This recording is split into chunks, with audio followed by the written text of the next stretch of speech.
घर में भी घुसने लगा। ना साहब, आपके क्रिया हमारा इतना छोट पिचकारी नहीं, हम तो बड़ा रखे हैं। झूठ बोल रहा है साहब तना खेसरिया या बारा लगी गए। अच्छा सुनिए ना साहब, तना खेसरिया या बारा लगी गए। हटी चुकी पिचकारी हमारा नहीं है। ये झूठ बोल रहा है। पिचकारी हमारा नहीं है। देखिए जी, इसके बाद को मत रहिएगा, ये बहुत चतुर नर है।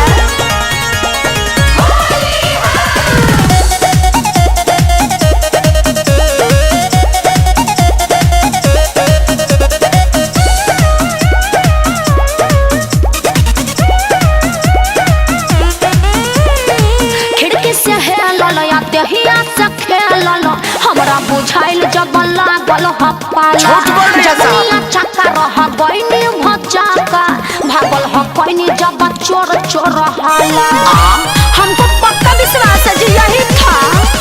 झूठाई लजाम सारा सोनाई लगातिया। चुप रहो। हमके फसाई ये फागुन में। अच्छा रात भर झाल लेके मंडली में झूमत रही। झूठ बोल रहा है। हम दादा फगुआ के धुन में। ठीक नहीं होगा झूठ बोलोगे तो। साहब हमारा घरे का दही बड़ा नहीं है। साहब हमारा घरे का दही बड़ा नहीं है।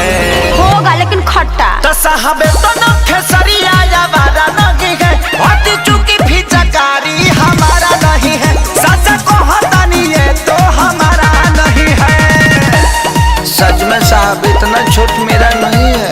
नहीं जी, विश्वास नहीं है तो अभी नाम के देखिए, अभी दूध का दूध और पानी का पानी हो जाएगा। हम झूठ बोल रहे हैं, यही ठेका था।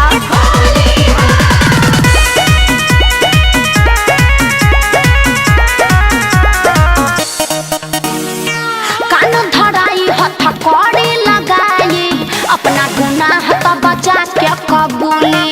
एक छिहत्तरा के केस में फंसाई, सुनी चोर कोनो नहीं खे मामूली।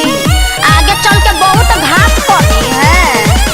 आपन कुकर में छुपावे खातिर रउआ सोझा।